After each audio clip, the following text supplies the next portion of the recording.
Carbon dioxide removal is fundamentally about rebalancing an out of balance carbon cycle. And if you want to rebalance a carbon cycle that's out of balance,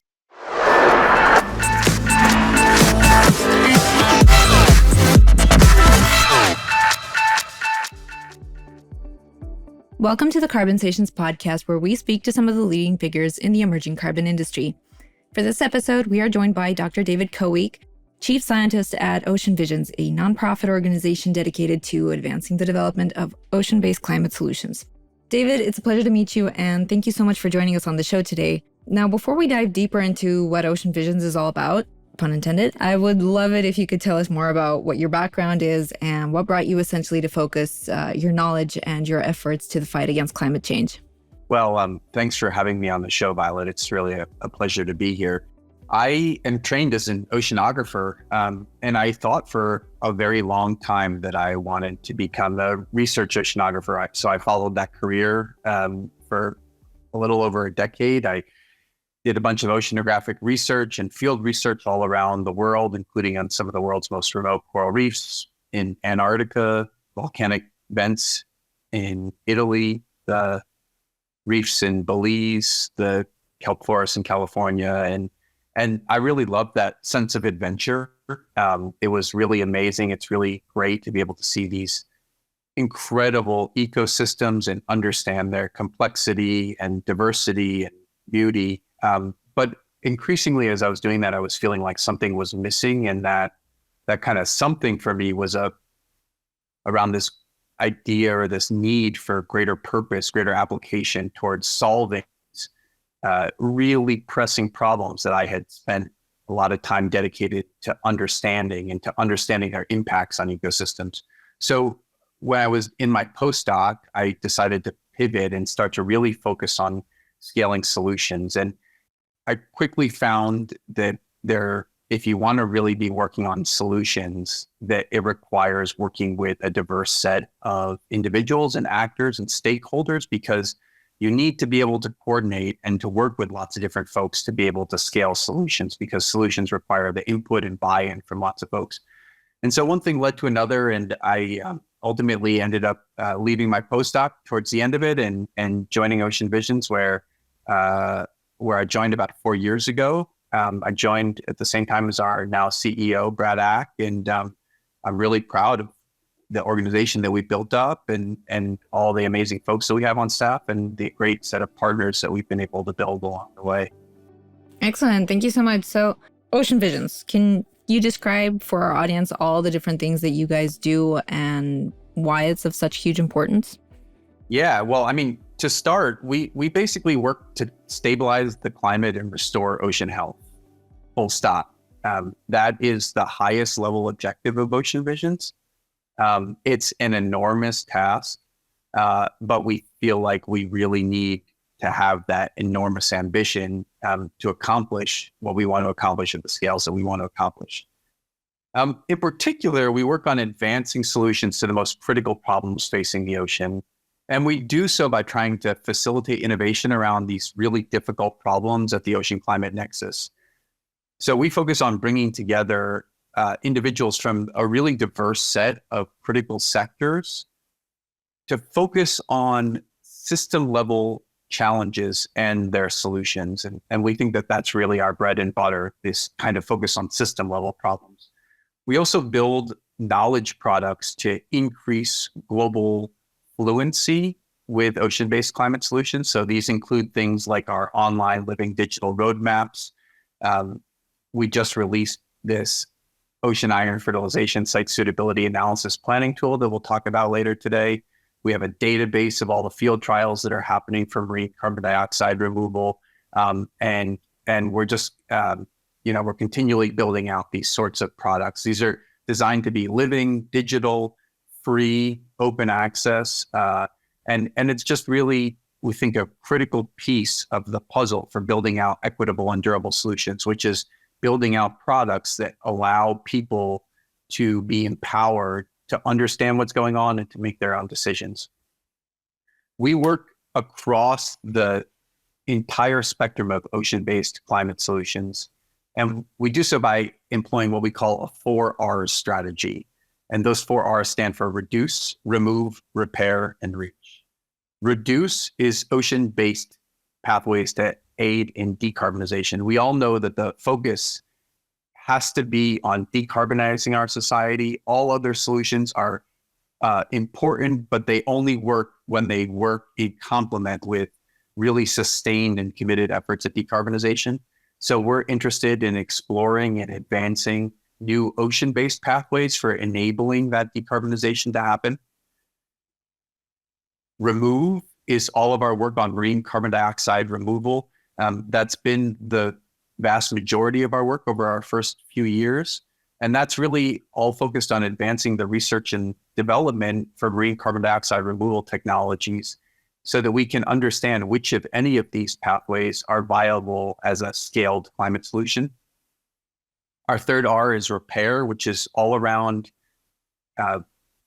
trying to repair marine ecosystems and critical parts of the Earth system that are at existential risk from the combined effects of warming and acidification. And if triggered, these could become critical climate tipping elements, which are systems that can undergo drastic change that can potentially lead to catastrophic effects for these ecosystems and that can cascade through other ecosystems. We have an initial focus on and trying to answer the question, what, if anything, can be done to slow the loss of Arctic sea ice? Because Arctic sea ice is such a critical part of Earth system and of the climate system. It plays such an important role in stabilizing our climate, and its loss, as we've been seeing through the last several decades, is really having very destabilizing effects on our climate. So we're undertaking this work to try to answer what, if anything, can be done to slow that loss. And that really starts from a really systematic and thorough and deep evaluation of all the available technologies that people have proposed to slow the loss of Arctic sea ice and understanding where all those technologies sit and what needs to be done to advance those. And then our fourth R is reach, which is all around global capacity building. None of the first three R's that I just talked about can really happen at any appreciable scale unless we have a dramatically expanded and dramatically more inclusive global conversation about how to protect our oceans and how to enable these ocean-based climate solutions. And so our reach pillar is all about trying to expand the conversation, increase the dialogue, make more seats at the table, and really increase the number of voices that are contributing to these solutions. Thank you. Now, I know that you mentioned all of these different kind of pathways that you focus on, but I wanted to perhaps get a closer look at marine CDR in particular and why it's such a critical means of removing carbon dioxide and what sets it apart actually from other carbon removal approaches. Carbon dioxide removal is fundamentally about rebalancing an out of balance carbon cycle. And if you want to rebalance a carbon cycle that's out of balance, you have to start by looking at the carbon cycle. And if you look at the carbon cycle, you can see that the ocean carbon content is like the elephant, lion, tiger, hippopotamus, and rhinoceros in the room all together. It is just by far and away the biggest lever of the global carbon cycle. And so if you want to think about these scaled solutions for rebalancing a carbon cycle by removing anthropogenic or atmospheric carbon dioxide pollution, you have to think about the critical role of the oceans. There's just no way to really get to scale without the oceans playing some enormously substantial part in that. And so that is that's the first important point. Then the second thing that we have to also think about is that it's been, despite its enormous potential, the ocean-based pathways have not gotten the same amount of attention that other pathways like direct air capture have gotten. And part of that is that it's just really difficult to work in the ocean. There are the technical challenges, but then also social and political and governance challenges. And so our idea, what really motivates our work here, is this idea that the ocean-based pathways for carbon dioxide removal have outsized potential, but have been underinvested to date. And when I say underinvested, I mean people, time, energy, money.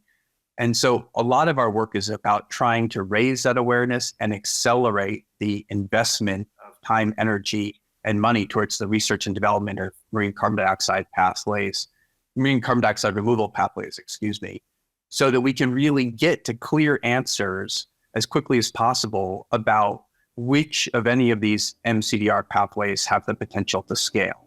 And so to anyone listening who perhaps may not have a clear understanding of what it means to harness the ocean's power to remove CO2, could you please give us a few examples of what types of marine CDR solutions there are?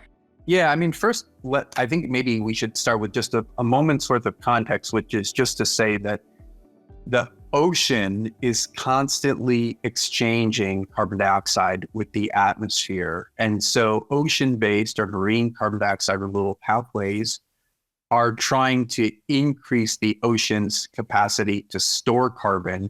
And therefore, because the ocean is constantly exchanging carbon with the atmosphere, if you can increase the ocean carbon storage content, you have the potential to draw in more carbon dioxide from the atmosphere. So that's really the removal mechanism. That plays out in a number of different ways. And all of these ways are really about accelerating the natural, biological, and chemical pathways through which the ocean is already storing carbon dioxide or carbon. They include a number of pathways that are around fertilizing the ocean and growing either microalgae or macroalgae. That includes things like growing seaweed at large quantities or ocean iron fertilization. And then there are a whole suite of chemical approaches that are essentially leveraging the ocean's alkalinity content. In particular, they enhance the ocean alkalinity content so that the oceans have the capacity to store more carbon safely in the form of something called bicarbonate. I wanted to also circle back to something you said earlier about finding ways to slow down the melting of the Arctic ice. There is a startup in the UK, I don't know if you've heard about them, called Real Ice. And what they're doing is actually trying to refreeze the Arctic. So I was curious about your opinion on this practice and whether it is something Ocean Visions does too. Yeah, so just to be clear, our initial work under our repair program is really focused on Arctic sea ice, so not ice sheets. But with that, we are aware of Real Ice. We think what they're doing is really interesting.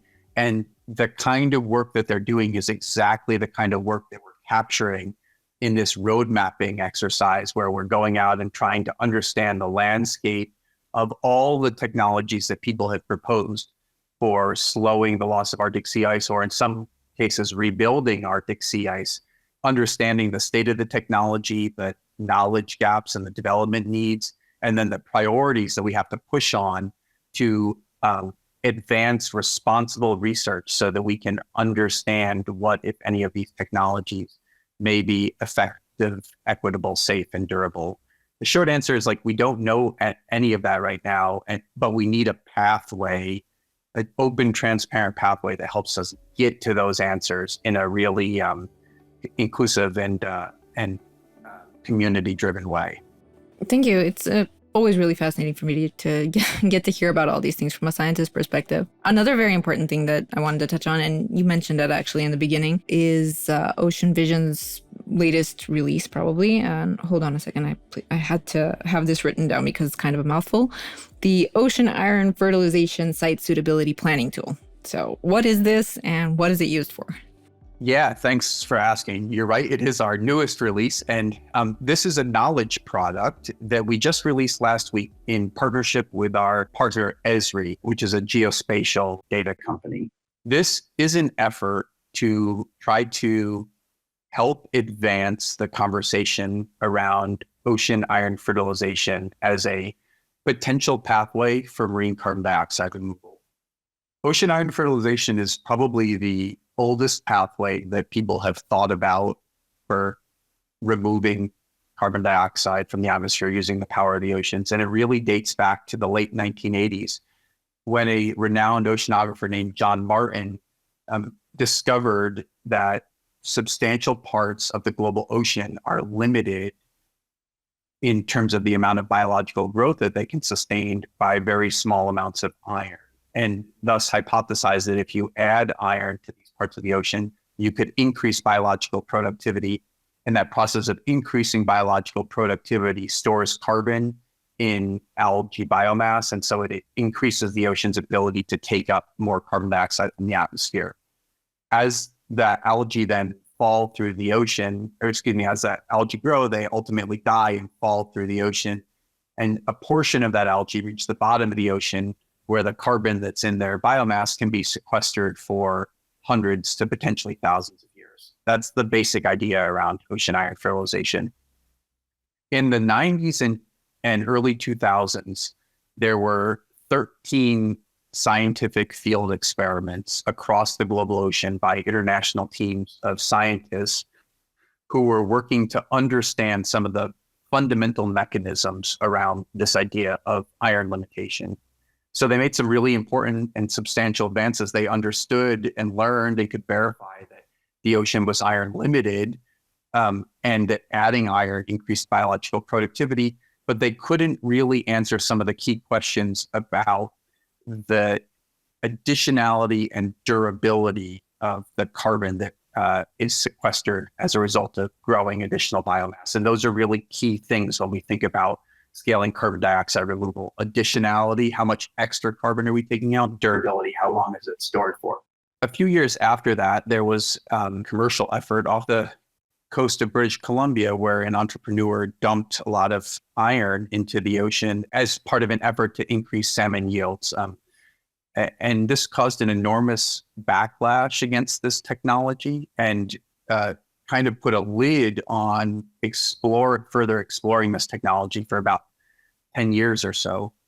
Fast forward to where we are now, we now know that we need carbon dioxide removal. There's a much greater societal understanding about the need for carbon dioxide removal alongside decarbonization. A lot of that comes from the IPCC's special report on 1.5 degrees of warming. And so we've really moved from whether or not we should be doing carbon removal to where does the carbon removal come from. And ocean iron fertilization has experienced this kind of re-emergence. Much of this has been led by this group out of the Woods Hole Oceanographic Institution called Exploring Ocean Iron Solutions, which is a group that's really about trying to increase and restart the scientific investigation of ocean iron fertilization as a marine carbon dioxide removal solution. And so hopefully this kind of this idea, has also picked up as part of a number of other high-level reports, including the report released by the U.S. National Academy of Science, Engineering, and Medicine in 2022 that outlined that ocean iron fertilization might be one of the highest potential pathways in need of further exploration as part of a mCDR research agenda. And this is really all driven by the fact that ocean iron fertilization fundamentally requires very small amounts of iron to leverage really large amounts of potential carbon drawdown because iron is a micronutrient.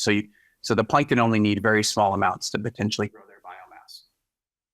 Anyways, hopefully this all sets the stage for the birth, the exploration, the stasis, and then the rebirth of ocean iron fertilization. But what was missing in all this conversation, we thought, was a really comprehensive socio-technical perspective on the problem.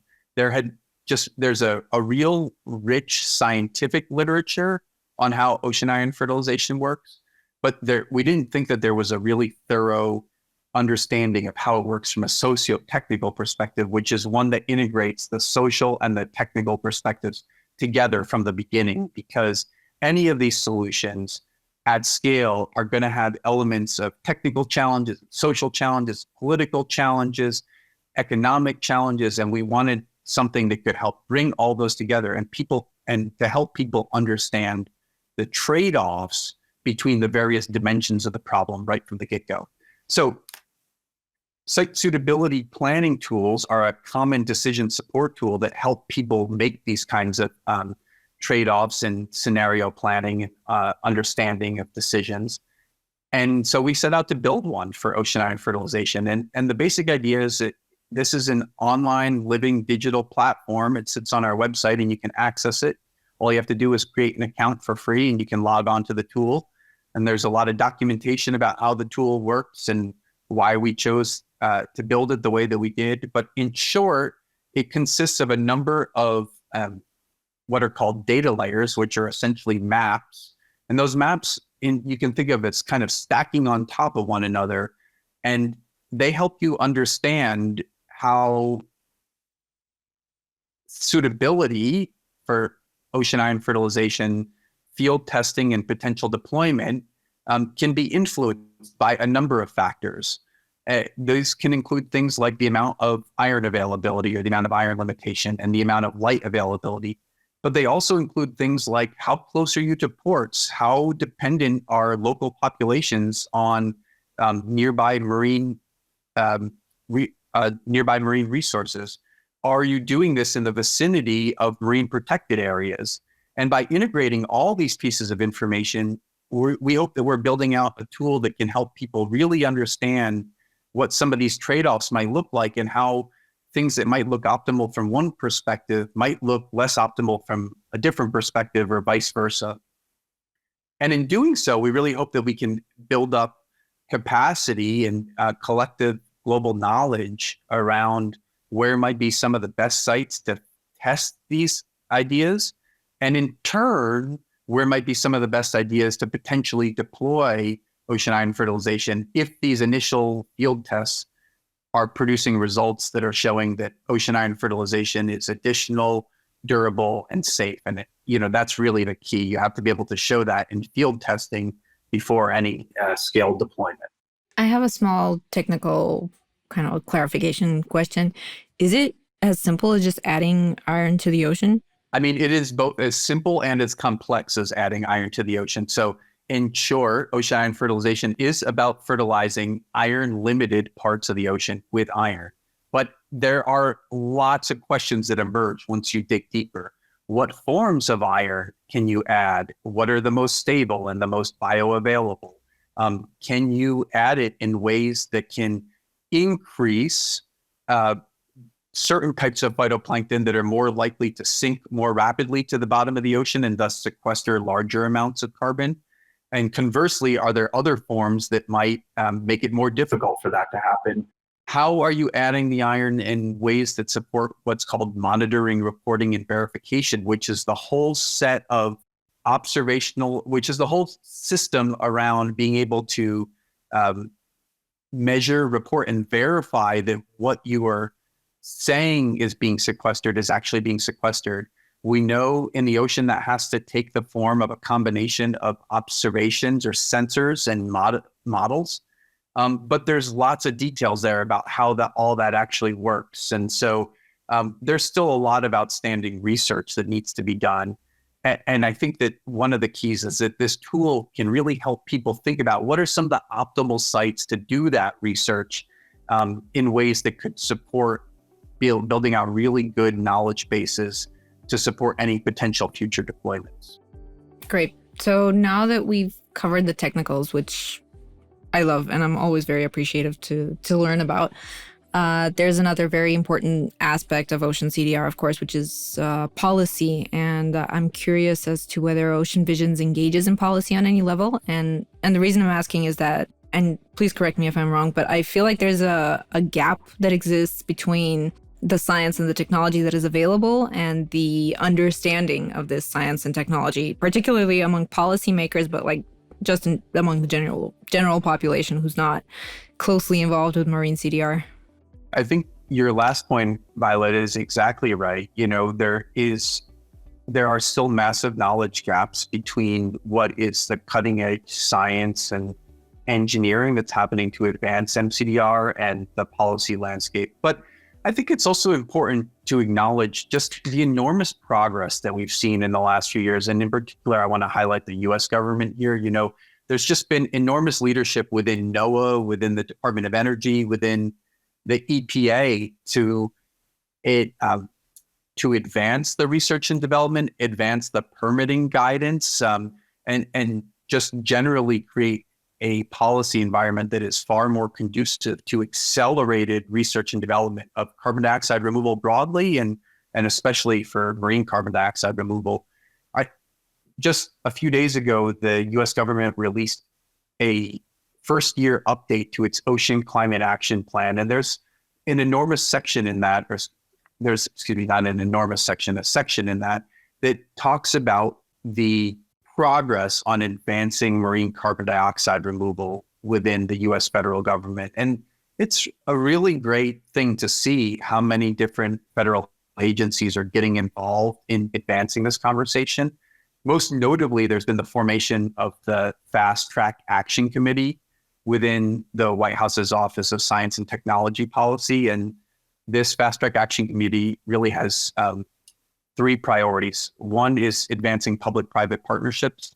The second is advancing research. And the third is advancing guidance around permitting to enable mCDR activities. So I think it's really important that we start with thinking about what is going really well.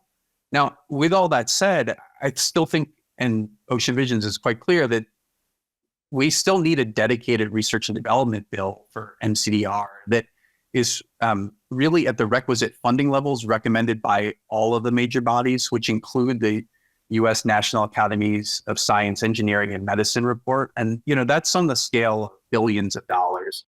That sounds like a lot of money, but it's really just a drop in the bucket when we think about the potential scale of the solutions that could be provided by mCDR, and as well as the enormous costs of climate damages. So do you see this space kind of gaining the same kind of attention that direct air capture has been, for example, in the past year or so? I certainly hope so. I mean, seeing the DAC hubs is a really amazing model, and I think a great inspiration for all of the other forms of CDR out there. I think it's really important to know and to be clear that, anybody who works on CDR starts from the requisite understanding that we need CDR. We need billions and billions of tons of CDR annually by mid-century to stave off the worst climate damages. And then we're going to need even more of that to ultimately restore the climate and draw down atmospheric CO2 levels. And so, look, DAC is going to be part of the solution. Enhanced rock weathering is going to be part of the solution.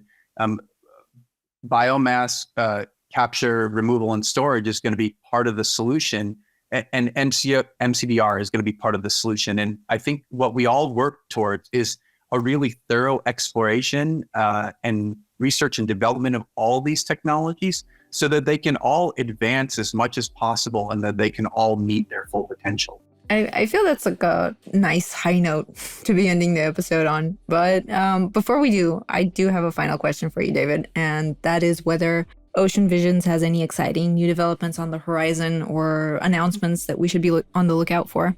Yeah, thanks for asking. We have a lot of work coming up this year that I'm super excited about. On the mCDR front, we just announced a second cohort of our Launchpad program. This is our work to pair startups in the mCDR space with independent technical and scientific advisors from our network of academic research and nonprofit partners. We work with these startups because these startups are often at the cutting edge of advancing the research and development of mCDR techniques. And we pair them with these independent scientific advisors who are able to help them overcome technical obstacles. There's no equity at stake, and there's no these advisors aren't paid by the startups, but we think this is a really important model where these startups can be getting the independent science and advising from technical experts in our network of global partners. We're also working on a research framework for ocean alkalinity enhancement that will help answer the question about what research needs to be done this decade to give key decision makers confidence that ocean alkalinity enhancement can be done safely and effectively. And we're working on some ways to advance marine carbon dioxide removal by starting to do some targeted engagements and facilitated conversations with adjacent frontier domains, things like biotechnology and artificial intelligence. So I'm super excited about all that. Outside of our mCDR work, we're advancing this Arctic sea ice roadmap that I talked about. So we are going to have a draft roadmap that's going to be out for public feedback in the next week or two. And we're planning on publishing that map on our website in final form later this summer. We're starting, we just launched a program on marine decarbonization. That's our reduce pillar. And so we're undertaking some landscape scanning work to understand the neglected opportunities in this space and opportunities for Ocean Vision to make an outsized impact. So if you have any ideas, if any of the listeners have any ideas and want to get in touch, please do. We'd love to hear from you. And then I think another important piece of work that's going to happen for us this last year, and I want to end on this, is that we're really going to be accelerating our work to support a network of ocean climate innovation hubs through our GEOS program, which is the Global Ecosystem for Ocean Solutions. That's a program that is of ours that's formally endorsed by the UN Decade for Ocean Science for Sustainable Development. And it's doing some really amazing work to support local partners on the ground who are establishing their own ocean climate innovation hubs. And so I'm really, really proud of that. Excellent. David, thank you so much for joining us today and sharing so much of your valuable knowledge on ocean carbon removal and everything that Ocean Visions does. It's very highly appreciated. Thanks so much for having me on the podcast, Violet. I really appreciated it. And I really appreciate the opportunity to come and speak about Ocean Vision's work. If you enjoyed this episode of the Carbonsations podcast and would like to hear more conversations like this, please be sure to subscribe. We really appreciate the support.